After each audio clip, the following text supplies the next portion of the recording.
오늘 말씀은 고린도전서 16장 5절에서 12절입니다. 고린도전서 16장 5절에서 12절 우리 함께 읽도록 하겠습니다. 내가 마게도냐를 지날 터이니 마게도냐를 지난 후에 너희에게 가서 혹 너희와 함께 머물며 겨울을 지낼 듯도 하니 이는 너희가 나를 내가 갈 곳으로 보내어 주게 하려 함이라.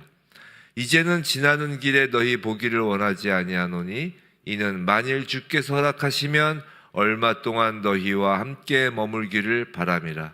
내가 오순절까지 에베소에 머물려 함은 내게 광대하고 유효한 문이 열렸으나 대적하는 자가 많음이라. 디모데가 이르거든 너희는 조심하여 그로 두려움이 없이 너희 가운데 있게 하라. 이는 그도 나와 같이 주의 일을 힘쓰는 자임이라.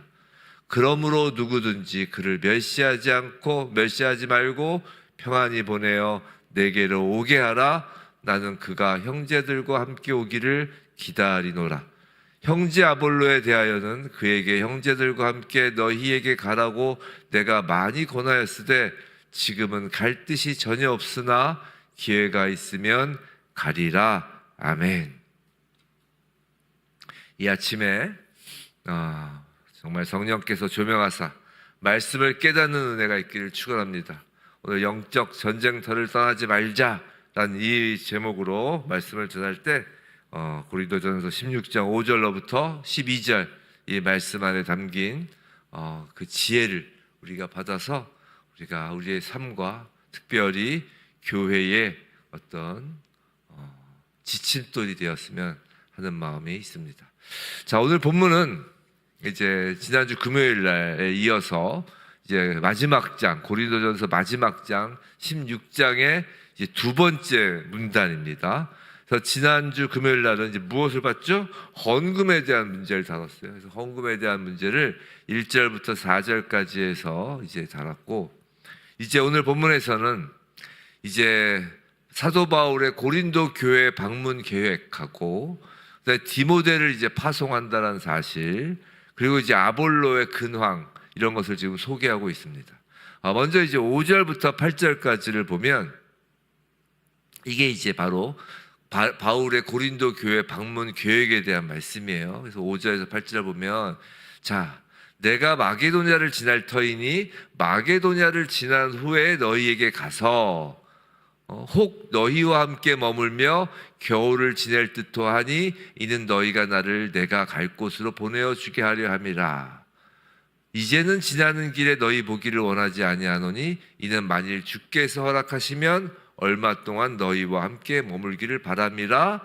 그리고 8절에 내가 오순절까지 에베소에 머물려 함은 이라고 되어 있어요. 자, 이게 어떻게 되는 거냐면 바울은 먼저 8절에서 내가 오순절까지 에베소에 머물려 함은, 지금 고린도 전서를 바울이 어디서 쓰고 있어요? 에베소서에서 쓰고 있어요. 그래서 이제 먼저 오순절까지는 지금 본 서신을 쓰고 있는 곳인 에베소에 머물러 있다가 그 후에 마게도냐를 경유해서 고린도에 들러 겨울을 난 다음 이제 고린도 교인들의 도움을 받아 예루살렘으로 귀환할 예정이다 라고 지금 밝히고 있는 것이에요. 그죠?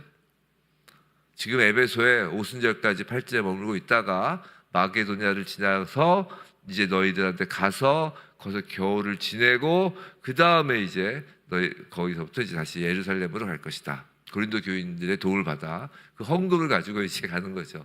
고린도 교인들한테 헌금을 받아서 이제 예루살렘으로 귀환할 예정이다라는 것을 지금 이제 5절부터 8절까지 해서 계획을 밝히고 있어요.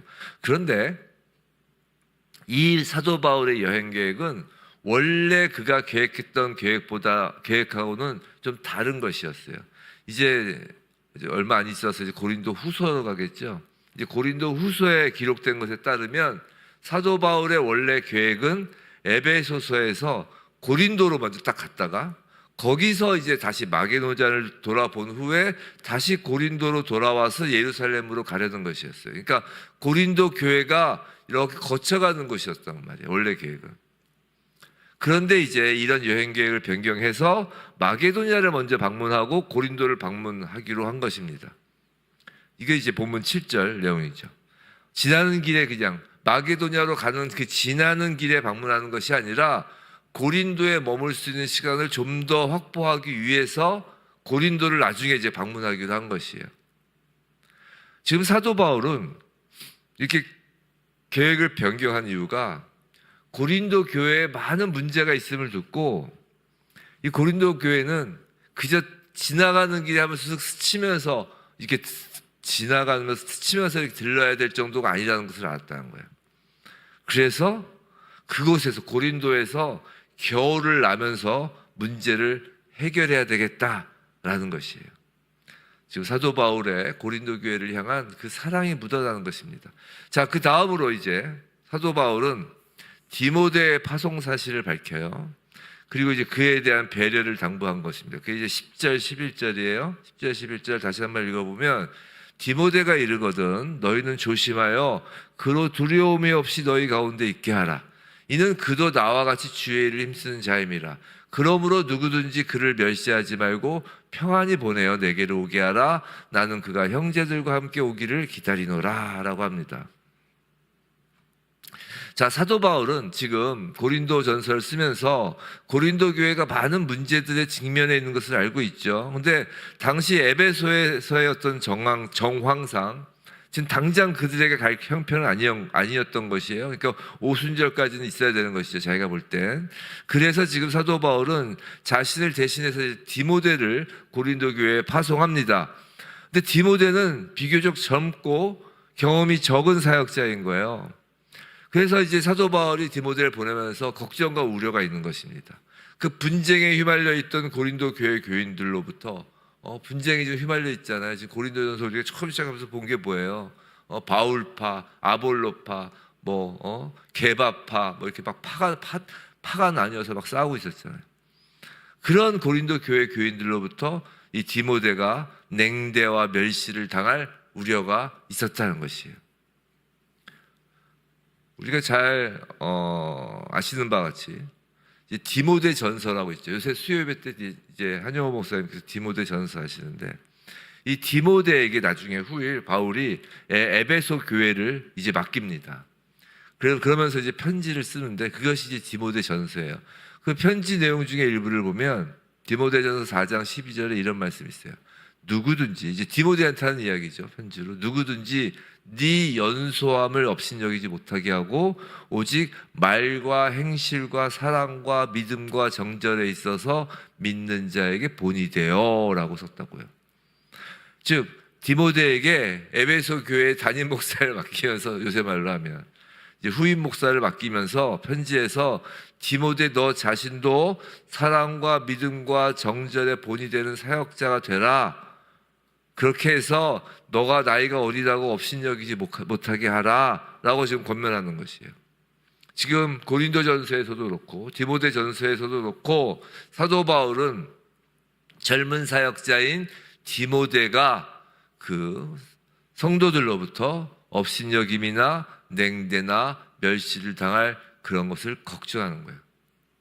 사랑하는 성도 여러분, 교회는요 인간이 정하는 룰이 아니라 하나님이 정하신 룰에 따르는 공동체입니다. 교회 질서는 하나님이 정해주시는 거예요. 어떤 나이가 많든 적든, 어떤 성도와 직분자든, 성도와 어떤 직분자의 관계이든, 또 목사의 관계이든, 하나님께서 정해주신 맡은 바 역할이 있는 거예요. 그래서 서로의 맡은 사역을 존중하고 사랑하면서 한 믿음 안에서 배려하고 예의를 갖춰야 하는 것입니다. 그래서 저희 희수예부 처치는 이제 한여호 목사님, 이제 협동 목사님 계신 거의 가족이죠. 협동 목사님 가족 같은 가족이신 목사님이시죠.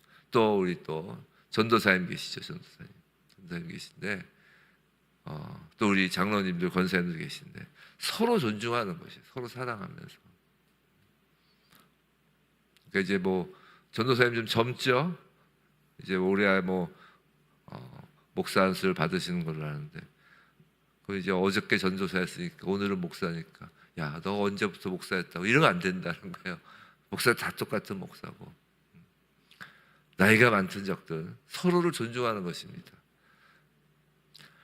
하나님이 정해주신 질서가 있는 것이. 자, 계속해서 그런 걸 걱정할 정도로 고린도 교회가 지금 엉망인 거예요. 디모데를 보내면서 야, 이 디모데를 걱정해야 될 정도면 그죠? 자, 계속해서 사도 바울은 이제 아볼로의 고린도 교회 방문에 대해서 이제 언급을 하는 거예요. 그게 이제 12절이에요. 형제 아볼로에 대하여는 그에게 형제들과 함께 너에게 가라고 내가 많이 권하였을 때 지금은 갈 뜻이 전혀 없으나 기회가 있으면 가리라.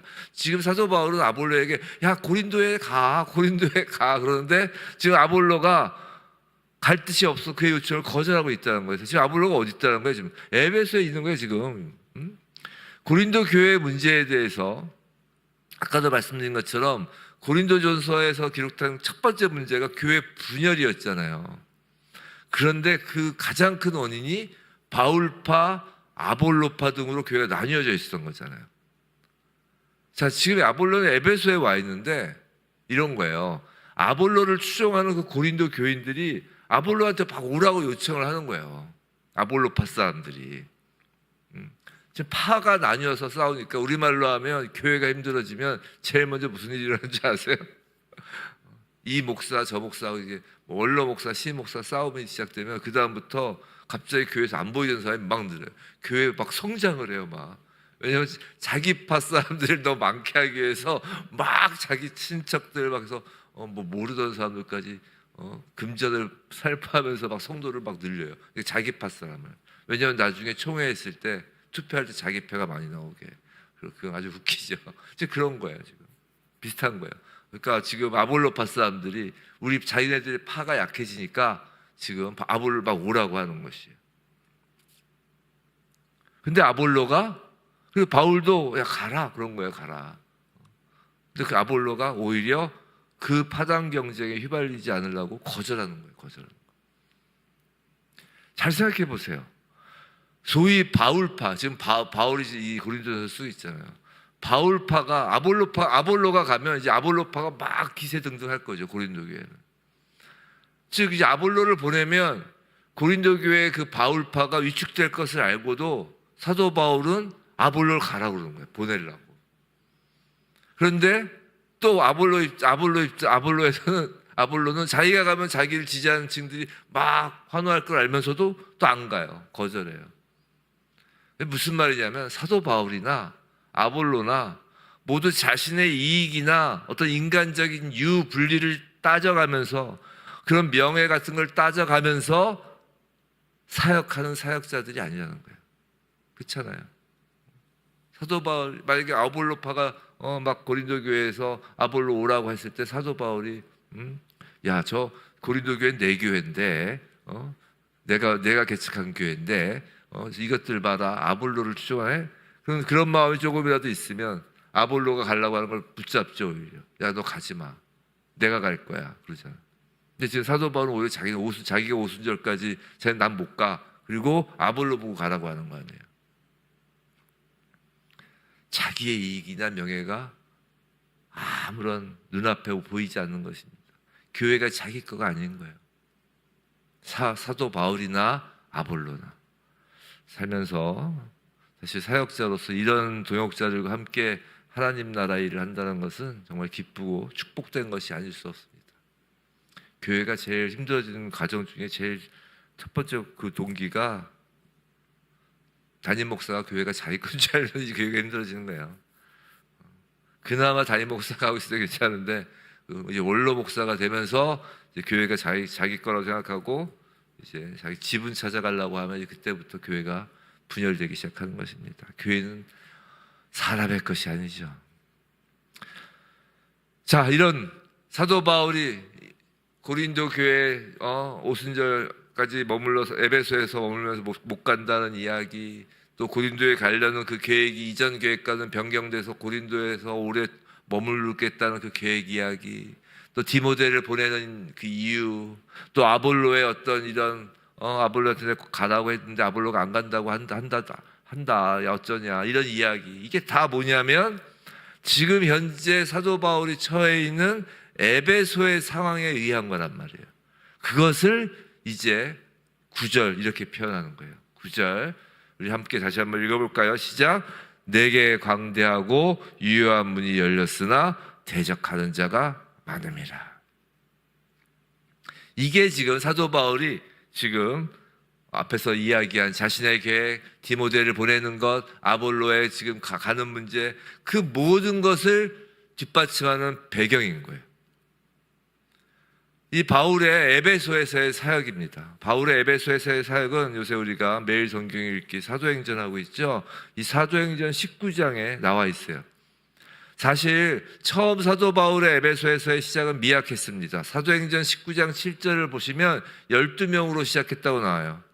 그런데 바울은 포기하지 않고 회당에서 두란노 서원에서 하나님 말씀 가르치기를 쉬지 않았죠. 에베소에서 바울이 가장 오래 머물렀는데 약 3년 반, 약 3년 동안 머물렀다고요. 이제 사도 바울은 막 돌아다니면서 이제 말씀을 전했잖아요. 복음을 전했잖아요. 근데 에베소에서 가장 오래 있었어요. 근데 3년 동안 머물러 있었는데 그동안 에베소 지역의 거의 모든 사람이 복음을 듣게 되었다고 했어요. 하나님의 능력이 그곳에 강력하게 임하였습니다. 그래서 사도 바울의 손수건이나 앞치마만 가져다가 환자에게 얹어놓기만 해도 병이 떠나가는 기적이 일어난 곳이 에베소예요. 하나님의 말씀이 불길처럼 번지고 엄청난 양의 마술칙들이 불살라지기도 하였습니다. 복음의 문이 활짝 열리고 있었던 거예요. 그런데 은혜가 강력하게 역사하기 시작할 때에는 사단의 방해도 큰 법이죠. 그래서 에베소에서 있었던 일이 이런 거잖아요. 은장색 데메드리오의 선동으로 소동이 일어나죠. 그리고 가이오와 이리스다고가 군중들에게 붙잡혀서 극장으로 막 끌려가는 사태가 발생한 곳도 에베소예요. 유대인들은 알렉산더를 내세워서 기독교를 탄압하죠. 하지만 사도 바울은 그 사탄의 방해가 심해지면 심해질수록 그 현실에서 달아나는 것이 아니고 낙심하는 것이 아니고 오히려 그렇기 때문에 더 남아있어야 할 것 같다고 말하는 거라고. 오순절까지 남아있어야 되겠다라는 거잖아요. 내가 못 가니까 디모데를 보낸다. 야, 아볼론 가라고 해도 아볼로도 안 간다더라 지금. 사랑하는 성도 여러분, 사단의 목적은 언제나 하나님의 일이 진행되는 것을 방해하는 거예요. 사탄은 하나님의 능력이 강력히 역사한다고 해서 결코 그 방해를 중단하는 법이 없어요. 자, 생각해 보세요. 모세가 40일 동안 하나님과 독대를 하고 십계명 돌판을 가지고 내려올 때 사탄은 뭘 그 아래에서 준비하고 있었어요? 산 아래에서 이스라엘 백성들로 하여금 우상 숭배로 모세를 맞이하게 했잖아요. 아주 사단은 집요합니다. 그때 모세가 포기했나요? 야, 다 때려친다. 아니에요. 또 다윗이 사무엘로부터 기름 부음을 받고 난 후에 곧바로 휘황찬란한 왕으로 세워졌나요? 아니에요. 기름 붓고 난 다음부터 이제 고생길 시작됐잖아요. 도망자, 방랑자의 신세가 오랫동안 계속됩니다. 이건 우리 예수님이 광야에서 금식 기도를 마치실 때도 마찬가지죠. 다른 어떤 영광과 기쁨이 기다리는 것이 아니라 사탄이 먼저 찾아와 예수님을 시험하잖아요. 사랑하는 성도 여러분, 하나님의 역사하심과 그 능력이 본격적으로 문을 열고 열매를 맺기 시작할 때 가장 먼저 찾아오는 것은 찬란한 영광이 아니라 사탄의 공격과 방해임을 명심해야 돼요. 그런데 하나님의 일 가운데 특히 사탄이 집중적으로 방해하고 공격하는 곳이 바로 교회라고요. 신약 서신의 대부분은 교회를 향하여 기록된 것일 만큼 신약의 시대는 성령의 시대이고 은혜의 시대이며 그 중심에는 교회가 있는 교회의 시대예요. 그래서 교회를 향한 사단의 공격과 방해는 너무도 당연한 것입니다. 그러니까 교회가 이제 본격적으로 이제 열매를 맺기 시작할 때 항상 두 부류가 있어요. 하나는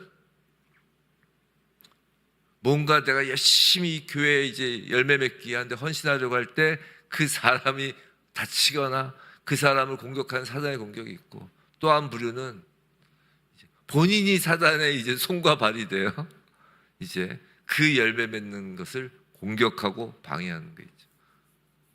사단도 사람을 통해 일해요. 하나님만 사람을 통해서 일하는 게 아니라 사단도 사람을 통해서 일을 합니다. 여튼 교회를 향한 사단과 공격의 방향은 너무나 당연해요. 교회를 세우시는 것도 하나님의 일이시고 교회를 교회답게 만들어 가시는 분도 하나님이세요.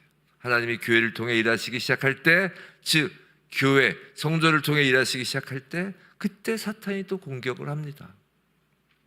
사도행전에서 바울이 에베소 장로들과 이별하는 장면이 있죠. 제가 좋아하는 장면 중에 하나인데 3년이나 눈물로 가르치며 훈계하고 복음을 심는 사역을 감당하였다고 이제 말합니다.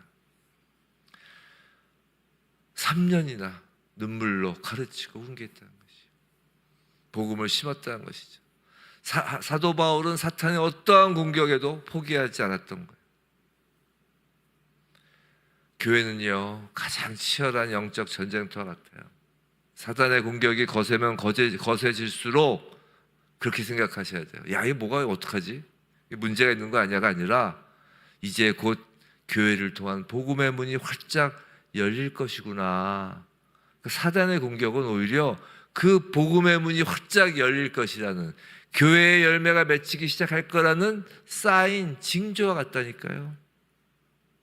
근데 그 징조는 바울처럼 포기하지 않고 낙심하지 않고 더욱 충성할 때 알아볼 수 있는 사인인 것입니다. 근데 이건 교회뿐이 아니에요. 우리 그리스도인들은 모두 걸어다니는 교회라고 그러잖아요. 그러니까 우리 자신이 하나님을 드러내는 복음을 밝히는 통로라는 거예요. 걸어다니는 교회라는 게 우리가 바로 빛이라는 것이, 빛의 통로. 그러니까 당연히 사단의 방해와 공격이 있는 것입니다. 하나님의 일, 복음을 전하는 일에는 당연히 대적이 있어요. 그래서 사도 바울의 고백이 있잖아요. 날마다 달려가노라. 이 고백처럼 우리 성도는 그냥 앞으로 달려갈 뿐입니다. 뒤를 돌아보는 자는 하나님 나라 일에 적합하지 않아요. 롯의 아내처럼 뒤를 돌아보면 소금 기둥이 될 뿐이에요. 뒤를 돌아보면 안 돼요. 우리의 매일매일이 영적 전쟁이라고요. 영적 전쟁에서 승리하는 것은 그 앞을 향해서 냅다 달리는 것입니다. 잠언서 말씀처럼 7번 넘어져도 일어나는 것이 그리스도인이라고요. 생각해 보세요. 우리에게 마지막 부활 승리가 보장되었잖아요. 뭐가 두려울 게 있겠어요? 정말 에스더처럼 죽으면 죽으리라 하는 거잖아요. 우린 죽으면 그러니까 전 그런 생각합니다. 정말 사역하다가 딱 이제 하나님께서 숨을 걷어가실 순간이 가장 영광스러운 거 아니에요? 우린 죽음이 가장 영광스러운 거예요. 이번 주일 설교에서 있잖아요. 구원은 죽음을 통하여 죽음의 역사하심으로 뭐라고 그랬어요? 제가 죽음을 짊어지고 구원은 죽음을 통하여 이루어진 거잖아요. 이 땅에서는 자기 의를 죽이고 궁극적으로 육신의 죽음으로 구원이 완성된다고 그랬죠. 우리의 죽음이 개인적인 육신의 죽음, 인류사적 인류의 종말이 구원의 완성이잖아요. 세상 사람들한테 미안하죠. 우리 종말을 꿈꾸는 사람들이에요. 종말을 소망하는 사람. 요한계시록의 그 마지막 그 종말을 우리는 소망하는 사람들 아니에요. 세상 사람들은 막 두려워 떨지만 마찬가지로 개인적으로도 죽음이 우리에게는 영광이라고요. 뭐가 그럼 두려울 게 없거든요. 2025년 얼마 남지 않았어요. 히즈웨브 처치에도 2025년 참으로 많은 일들이 있었습니다. 그런데 그 어떠한 일이 있어도 묵묵히 우리는 우리에게 맡겨진 하나님의 일을 하였고 앞으로도 할 것이 우리의 길을 달려가는 것이에요. 아니 우리의 길이 아니라 주님의 길을 달려가는 것입니다. 사단의 편에 선 자들은 그들의 일을 할 거예요. 2025년에도 그랬고 2026년에도 그렇고 그들은 그들의 일을 하는 것입니다. 우리는 우리의 일을 하는 것이에요. 이미 승리는 확정된 길을 우리가 걷는 것이에요. 어떠한 사단 공격이 있다 해도 그 공격이 있을 때 오히려 그것은 우리가 우리의 일을 제대로 하고 있구나라는 증거라고요. 이번 주일날 그 버스킹 했을 때 그 우리 버스킹하는 그 청년 있죠. 이번에 수능 신 청년이에요. 같이 이제 끝나고 이제 식사를 하는데 그때 이제 뭐 누가 신고해서 경찰이 잠깐 왔다 갔었잖아요. 근데 이제 그거에 대해서 그 친구가 그 버스킹 하던 고3입니다. 이제 고3. 이제 19살, 이제 20살 올라가는. 우리 어른들이 보고 배워야 돼요. 같이 식사하면서 그런 얘기를 하더라고요. 딱 경찰에 와서 이제 신고가 들어왔다고. 누군가 신고했다. 누가 신고했겠습니까? 뭐 여기서 뭐 그 대낮에 4시인데 뭐 가정집이 있다고. 제가 그 대로변은 가정집이 없어요. 뭐 있다고 해도 뭐 그새 누가 자면서 신고하겠어요. 그 이제 소위 말해서 예수를 대적하는, 하나님을 대적하는 누군가가 그 신고했겠죠. 찬송가가 들리는 게 싫은 거죠, 찬양이. 근데 여하튼 그 청년이 딱 그 경찰에 왔다는 그걸 보고 자기는 그렇게 생각했다는 거예요. 아, 우리가 제대로 하고 있구나. 움츠러드는 게 아니라 우리가 제대로 하고 있구나. 야, 이거 하나님 기뻐하시는 거구나. 그걸 오히려 느꼈다는 거예요. 사단의 공격이 있다면 그건 우리가 우리를 제대로 하고 있다는 증거라고요. 움츠러들라는 것이 아니라 우리가 영적 전쟁터에서 타령을 하지 않고 하나님 편에 서 있는 한 우리의 군대 장관 대신 주님이 함께 하시고 싸워주시는 거예요. 그렇게 2026년도에도 히즈웨이브 처치는 주님의 편에서 영적 전투를 치를 것입니다.